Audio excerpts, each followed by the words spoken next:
Guys welcome to our YouTube channel. जैसा कि thumbnail से आप लोगों को पता चल गया हो कि आज हम लोग यहाँ पे डाइवोर्स का जो लेटेस्ट एक जजमेंट आया हुआ है 1 दिसंबर 2023 को, उसके बारे में पूरा डिटेल से देखने वाले हैं, जिसमें जो है 7 वहाँ पे कंडीशन दिया गया है जिसके आधार पे जो है डाइवोर्स को आपको मिल सकता है। तो उसके बारे में पूरा डिटेल से देखेंगे तो वीडियो में लास्ट तक बने रहिएगा। वीडियो अच्छा लगे तो वीडियो को लाइक, चैनल सब्सक्राइब कर लीजिए। मैं advocate Om Prakash and forensic expert office sound associate law firm Ambikapur से आप सभी लोगों का स्वागत करता हूँ। अगर आप लोग कोई भी कानूनी समस्या है और आप लोग मेरे थ्रू पर्सनली कंसल्ट करना चाहते हैं तो डिस्क्रिप्शन बॉक्स में एक व्हाट्सअप नंबर दिया हुआ है जिसके तहत आप लोग अपॉइंटमेंट बुक कराते हुए मेरे से बात कर सकते हैं। तो चलिए शुरू करते हैं। तो चलिए सबसे पहले हम लोग यहाँ पे जो केस है उसका नाम को हम लोग यहाँ पे देख लेते हैं, जिसका नाम है राजेश कुमार सिंह वर्सेस सुमन यादव, जो कि अभी 1 दिसंबर 2023 को यहाँ पे लेटेस्ट जजमेंट आया हुआ है, जिसमें जो है बहुत सारी बातों को वहाँ पे दिया हुआ है। कंडीशन को अगर वो वहाँ पे फुलफिल करता है तो आपको वहाँ पर से डाइवोर्स मिल जाएगा।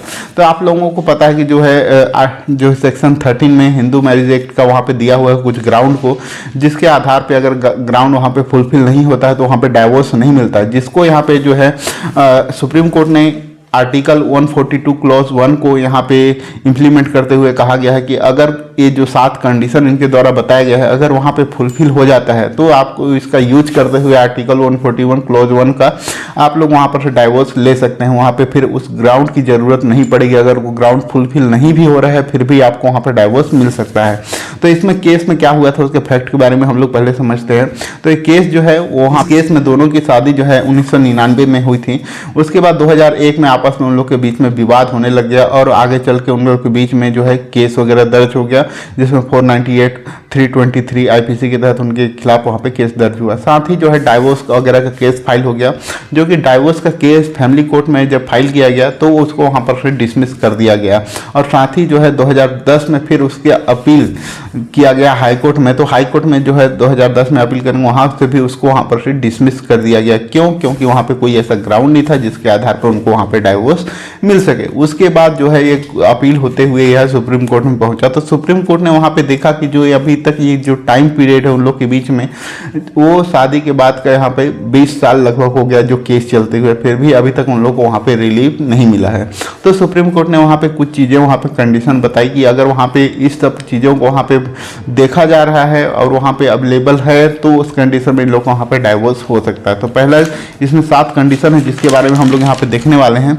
तो यहाँ पे सबसे देखेंगे विवाह के बाद दोनों के बीच कितना दिन रहे हुए हैं या कितने दिन अच्छे से रहे हैं, उसके बारे में वहाँ पे देखना चाहिए। नेक्स्ट है कि अंतिम बार वो लोग कितना दिन पहले वहाँ पे साथ में रहे हैं, उसके बाद वो लोग अलग हुए हैं। तो जो लास्ट टाइम है उन लोग के बीच में साथ में रहने का उसको भी वहाँ पे ध्यान देना चाहिए।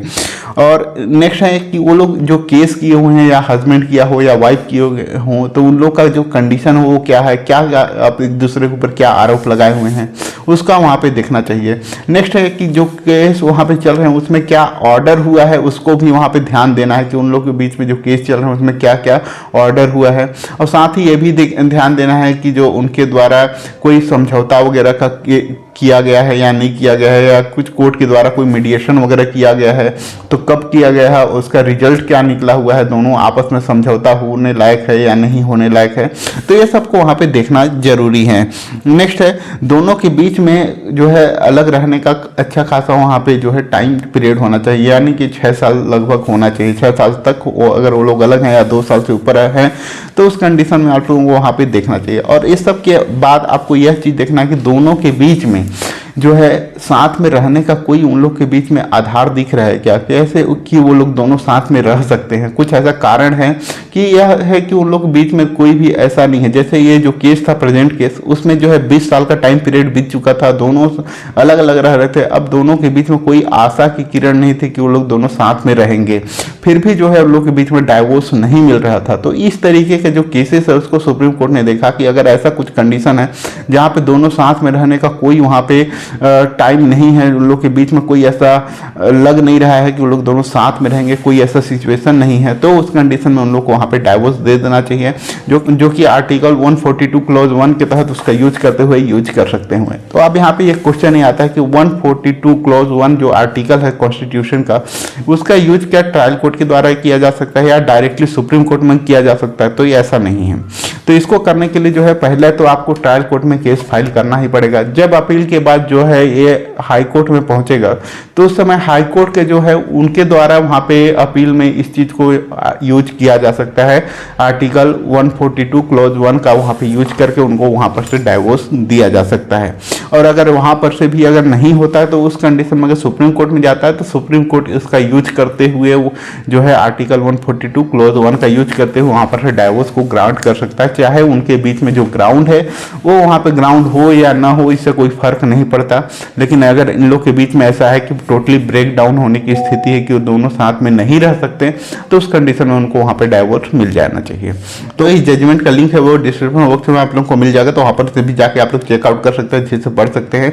वीडियो अगर अच्छा लगा तो वीडियो को लाइक करें, चैनल को सब्सक्राइब करें ताकि आगे आप लोगों को इस तरह का अपडेट मिल सके। वीडियो को लास्ट तक देखने के लिए आप सभी लोगों का धन्यवाद। जय हिंद, जय भारत।